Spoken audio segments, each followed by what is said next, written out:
जपेद गणपतिस्तोत्रं षडभिर्मासै फलं लभेत् संवत्सरेण सिद्धिं च लभते नात्र संशयः।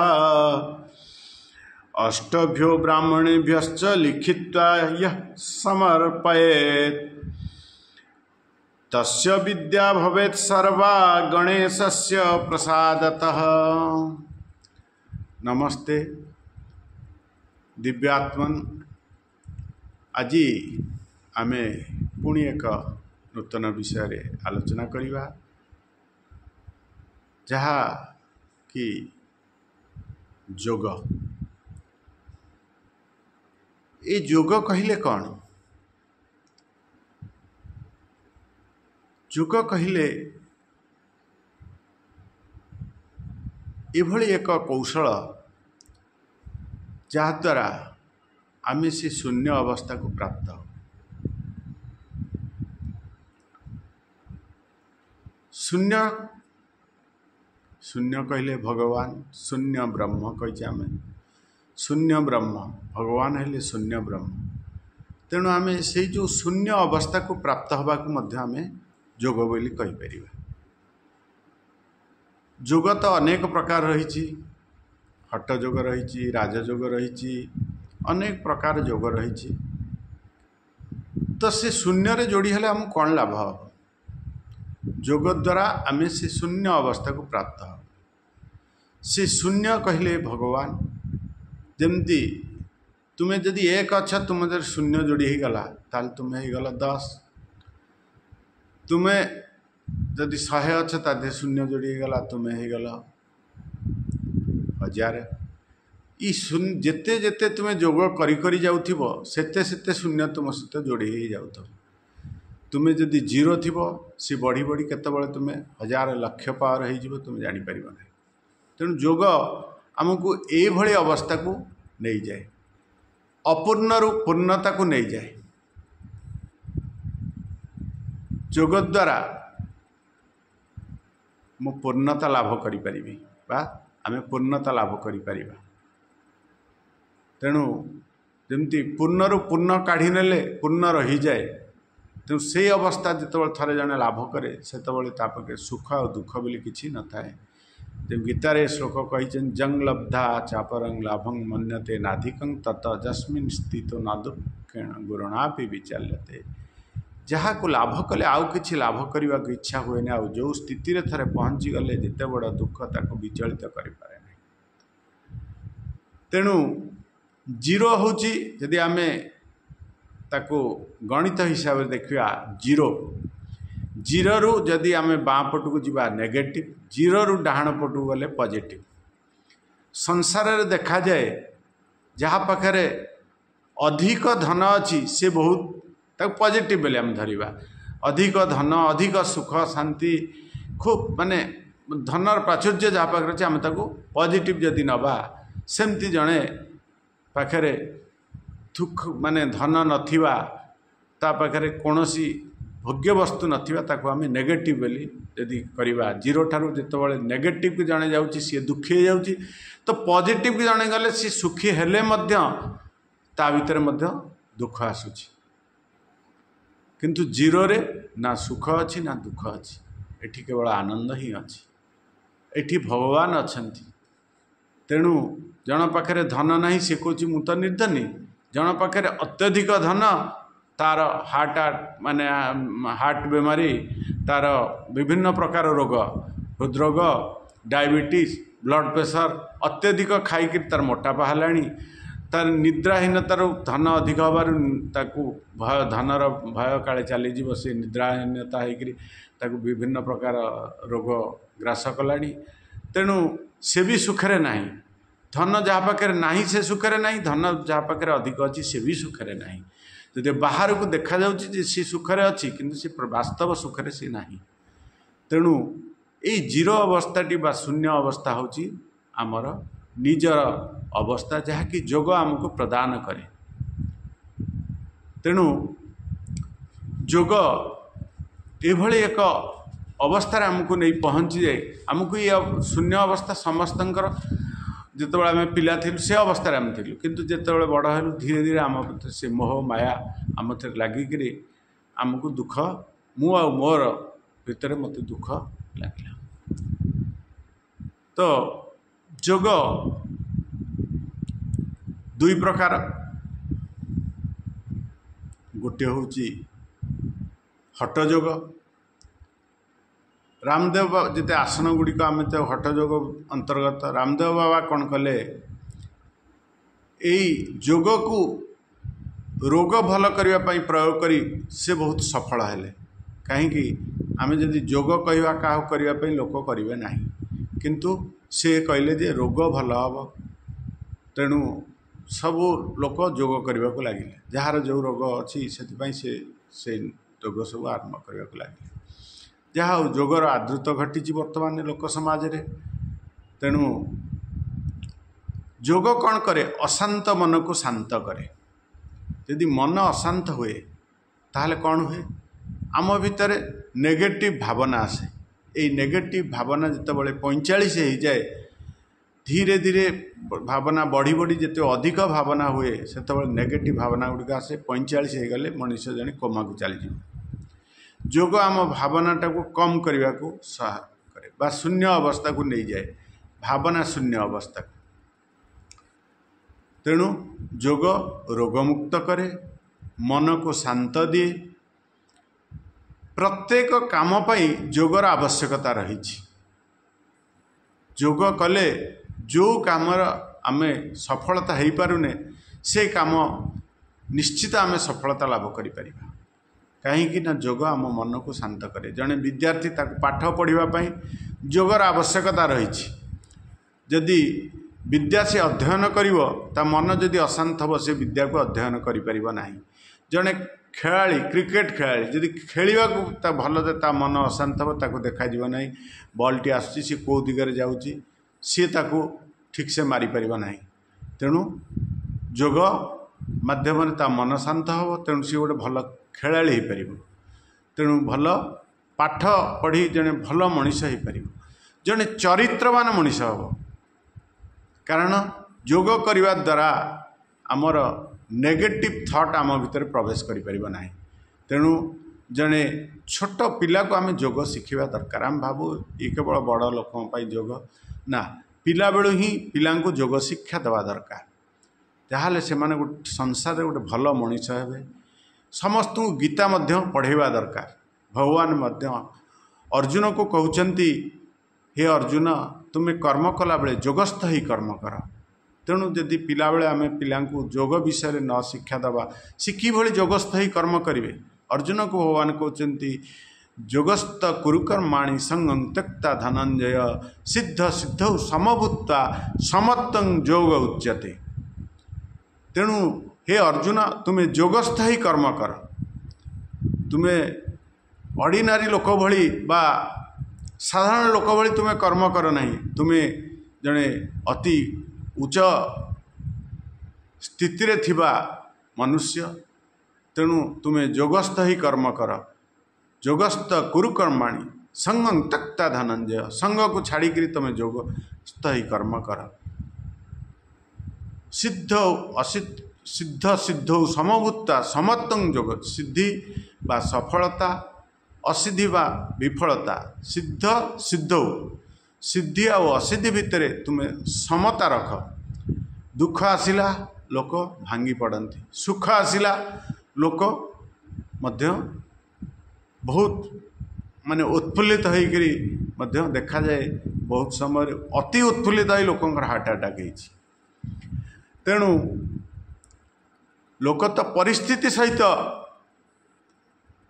ସଂଘର୍ଷ କରିପାରେ, କିନ୍ତୁ ସେ ନିଜ ସହିତ ବା ନିଜ ଭାବନା ସହିତ ସେ ସଂଘର୍ଷ କରିପାରେ ନାହିଁ। ଏଇଭଳି ଏକ ଦୁଃଖଦ ଘଟଣା ମୁଁ ମଧ୍ୟ ଦେଖିଛି। ଯିଏକି ଆମର ଜଣେ ମାଇଁ ଥିଲେ, ସେ ଅତି ଅସାଧାରଣ ପ୍ରକୃତିର ଲୋକ ଥିଲେ। ସବୁ କାମରେ ସେ କରିପାରନ୍ତି। ତାଙ୍କର ଯଦିଓ ଫାଇନାନ୍ସିଆଲି ପ୍ରୋବ୍ଲେମ୍ ଥିଲା, ତଥାପି ସେ ନିଜେ ଘରେ ସବୁ ପ୍ରକାର ଯେଉଁ ସିଲେଇ କରିକିରି ବିଭିନ୍ନ ପ୍ରକାର ପୋଷାକ ସିଏ ତାଙ୍କ ଘରକୁ ଚଳେଇ ନେଉଥିଲେ। କିନ୍ତୁ ଥରେ ତାଙ୍କୁ आम जो मामू तांको चरित्र को आक्षेप कौन पदे कथा तांको कहले जहाँकि से कथाटी को सी सही पारे ना सी कौन कले सुइसाइड करदे निआरे माने निज देहरे अग्नि संयोग कर सुइसाइड करदे। तेणु यही जो निज जीवन को सी हारिदेले तार कारण हूँ सी जोगस्थ ही कर्म करुनथिले जदिओ कर्म अति सुंदर भाव में करुले समस्त बर्डन से घर नौले सबु परिस्थिति की मध्य से सम्मुखीन हो पारथिले किंतु जेतेबेले गोटे पदे कथा को सी ताकू कौन कले ना सही पारले नाही किंतु जदि से जोगस्थ ही कर्म करुथान्ते ताहले हुए तो से कथा तांको एते दुख दे पारि नथांता। तेणु आमे प्रत्येक पिला को जोग विषय शिखेबा दरकार पिला बेलू ही से जोग माने करवा दरकार।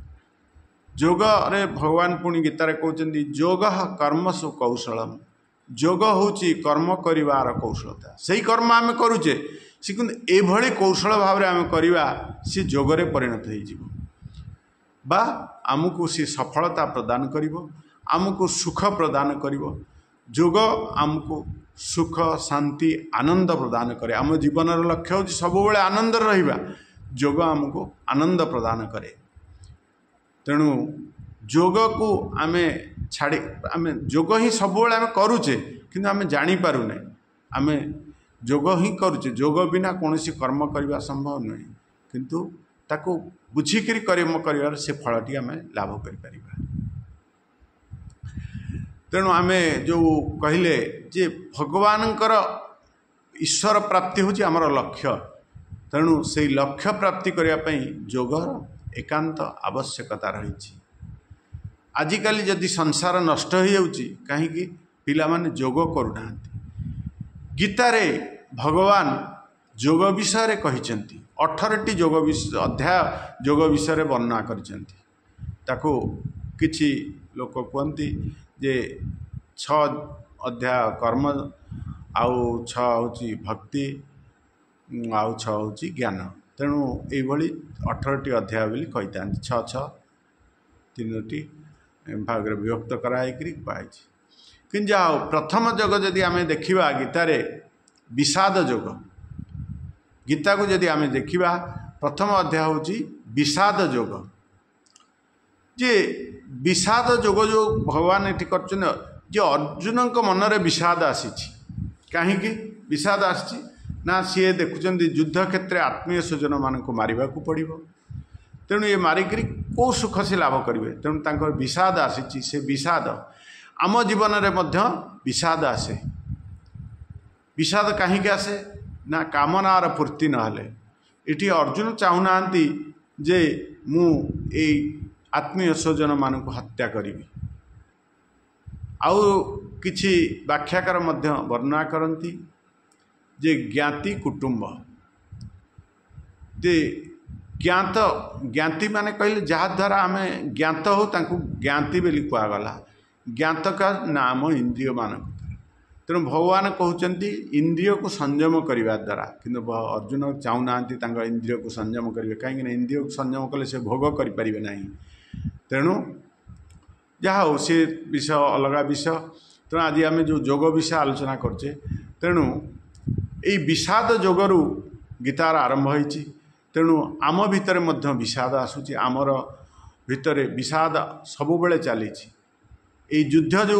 जमती महाभारत युद्ध चलता आम भितर युद्ध चली से युद्ध कौन ना कामना होची से कामना पूर्ति न होई दुख विषाद आसूची तेणु मत संघर्ष कर निजे निज भितर संघर्ष करने को पड़ी क्या संघर्ष काम क्रोध लोभ मोह मद मत्सर्य यही समस्त भितर मत संघर्ष करिया पड़ुची कामना आसूची लोभ आसूची क्रोध मध्य आसूची कौन कर क्रोधर बशवर्ती कि कौन कर पकाउची केतबेले तेणु ये सबूर संघर्ष सबुबले जीवन भितर चली जीवन गोटे युद्ध से युद्ध भल आ मंद भितर सबुबले संघर्ष चली जमती जो पांडव आ कौरव पांडव माने जदि आम कहवा सुप्रकृतिर सुप्रकृति कुप्रवृत्तिर वशवर्ती पांडव तेणु आम भितर कौरव पांडव मध्य तेणु युद्ध चली कौरव हेले कुप्रवृत्ति पांडव हेले सुप्रवृत्ति ये भितर युद्ध चलती आम भितर सु आ कु भितर युद्ध चलती केतबले सु जीति जाउची केतबले कु जीति जाउची केतबले लोभ वशवर्ती आम खराब कर्म करि पकाउछे लोभ वशवर्ती होकरी अफसर माने बेले बेले बहुत चोट मानकर संभावना अच्छी किसी पैसा पाइबार लांच से लांच नहीं विपद बेले बेले पड़ जाउछंती जहा हो तेणु आमे यही जोग आमको कौन करिव ना ये सबुरु मुक्त दब आमको मुक्ति करिव मुक्ति करके आनंद प्रदान कर तेणु जीवनर सफलता पाई जोगर आवश्यकता रही तेणु ये जोग को आम दुई भार विभक्त कले गोटे हूँ राजयोग आउ गोटे हूँ हठ जोग तेणु राजयोग हूँ जे कौन ना मनर शांत करिवार कौशल को आम राजयोग बोले कहले तेणु गीतारे जो प्रथम अध्याय कहुई विषाद जोग द्वितीय अध्याय सांख्य तो आत्मा विषय रे आलोचना कराई ये भगवान कहते अर्जुन तुम्हें हूँ आत्मा तुम्हें शरीर नुह तुम्हें कहीं विषाद भितर को चली जाऊच तुम्हें कहीं तेणु विषाद जोगुरु भगवान द्वितीय अध्याय भगवान अर्जुन को आत्म विषय रे कहते सांख्य जोग तृतीय अध्याय कर्म कर्म जोग तेणु कर्म एभली करवा जमी ता जोगरे परिणत हो बा कर्म द्वारा हम ईश्वर प्राप्ति हो पार चतुर्थ अध्याय ज्ञान जोग तेणु ज्ञान द्वारा आम ईश्वर प्राप्ति बा आनंद लाभ करिपरिबा तेणु ज्ञान जोग यही भाव में 18टी अध्याय गीतार रही प्रत्येक गोटी गोटी जोग तेणु यही जोग को जदि आम जीवन में आपणे नवा ताहले आमर दुख निवृत्ति घटिब तेणु जोग करिवार कौन सब लाभ आम जानिले जोग अपूर्णतारू पूर्णता आड़ को आमको नहीं जाए पूर्णमिद पूर्णमिदं पूर्णात् पूर्णमुदच्यते पूर्णस्य पूर्णमादाय पूर्णमेव आवश्य तेणु पूर्णता को लाभ करवा आमको जोग पूर्णतार पहुँचे दिए बा पूर्णता लाभ कर सहायक हुए जोग तेणु जहा हो तो जदि गीता को आम देखा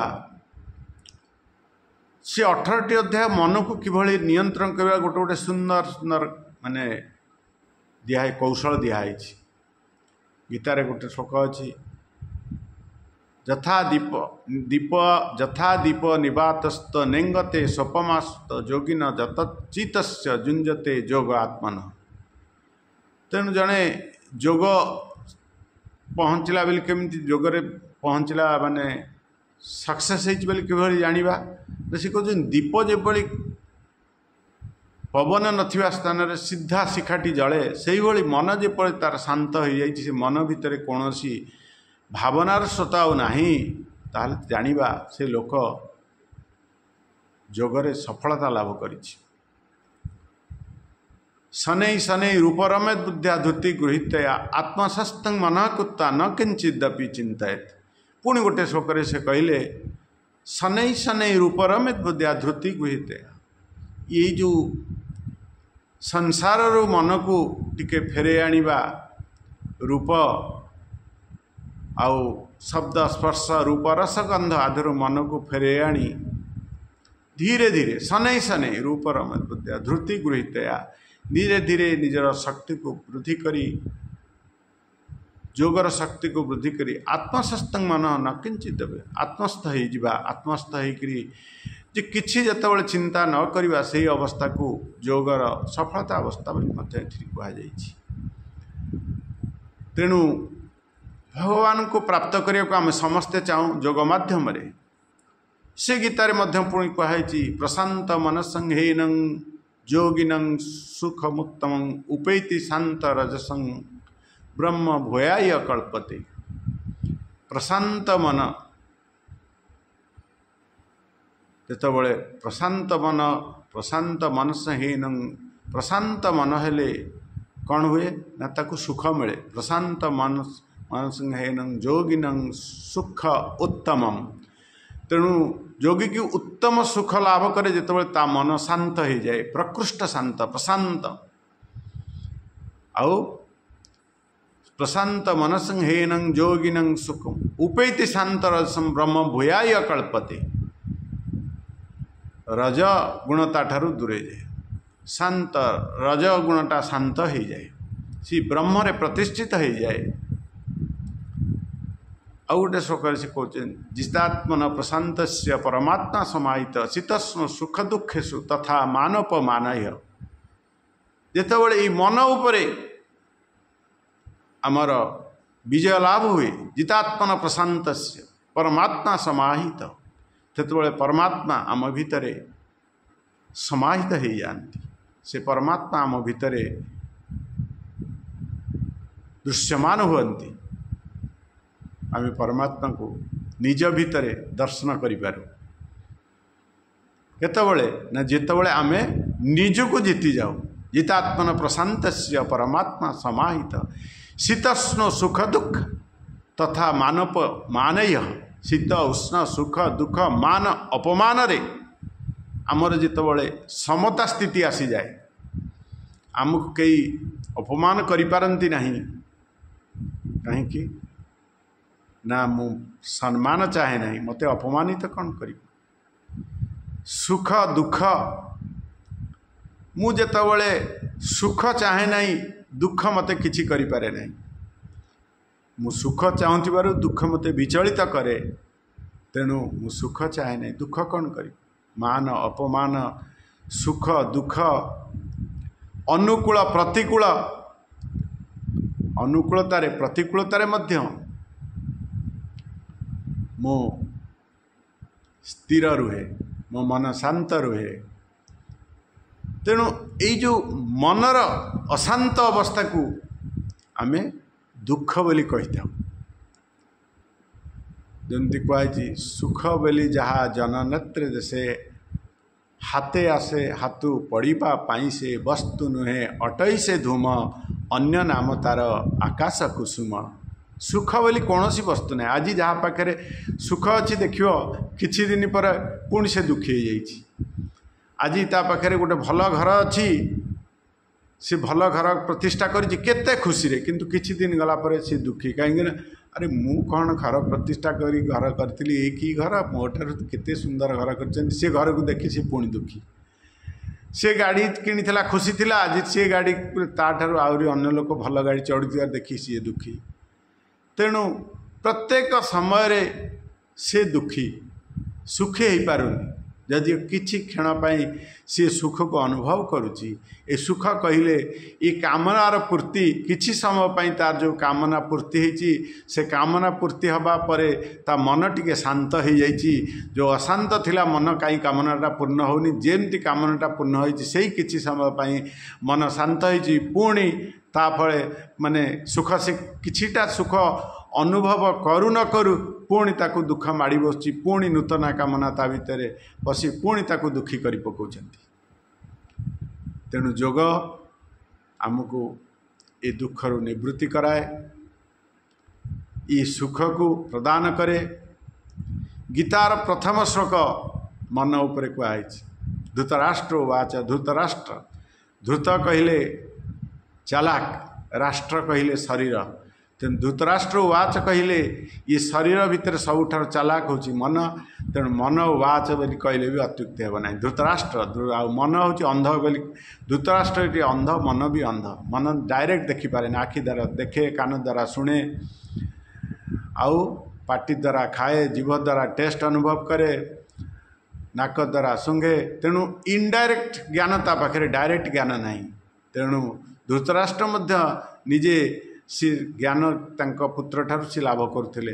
पुओ जहाँ कहूला सी सही कथा को लेकरी सी जजमेंट करथिले बा तांकर जो निर्देश सी दौथिले, जहाँ फल रे तांकर कौन है ना वंश समस्त वंश नष्ट हो गला। तेणु जहाँ हो, तेणु ये मन द्वारा जन जदि परिचालित हुए ताहले तार बहुत क्षति हो। मन सब विपद रे पकई दिए। मन पर आउ टिके बुद्धि रहिला बुद्धि पर पुणी भगवान रहिले तेणु आमे सब भगवान को स्मरण करवा जे प्रभु तुमे मो मन रे बसी जाओ मो रथरे सारथी जाओ तुमे अर्जुन रथरे तुमे सारथी होइतिल मो रथरे मध्य तुमे सारथी जाओ मते बाट कढ़ई नियो मु कि भली चलिबी कि भली कथा कहबी कौन देखिबी कौन न देखिबी कौन करिबी कौन न करिबी तेणु मते तुमे मार्गदर्शन कर तेणु जोग भगवान को आम भितर प्रतिष्ठित कर दिए सी मार्गदर्शन करते आ से मार्ग अनुसार आम आग को आगे चलू जहाँफल आम प्रत्येक कार्य सफलता लाभ करूँ जोग आमको सफलता पहुँचेबार चाबिकाठी जोग आमको सुख दबार चाबिकाठी जोग आमको प्रत्येक समय समस्त भितरे जड़े प्रतिष्ठित व्यक्ति करिवार चाबिकाठी तेणु जोग आमको समस्त आवश्यकता पूर्ण करिवार साहाय्य करे तेणु आमे समस्ते जोग करिवा। तो परवर्ती वीडियो रे आमे कि भली जोग करिवा बा पतंजलि जोग जो अष्टांग जोग विषय कहछन से विषय आलोचना करिवा।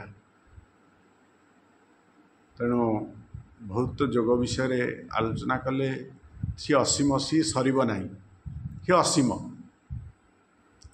तो सिथरो सम्यक गोटे बुंदा भी समुद्र जलर बुंदा भी नुहे तो जहा हो एतिक आमको बुझिकी आम जीवन को जब आम जोगमय करवा ताहले निश्चित आम सुख लाभ करवा। तो पुणी थे आशा करुच्ची समस्ते भल थे भगवान समस्त को भलरे रखंतु समस्त जीवन सुख शांति आनंदमय हो एतिकी आशा करी भिडियोटी को ये रखुछु। नमस्कार।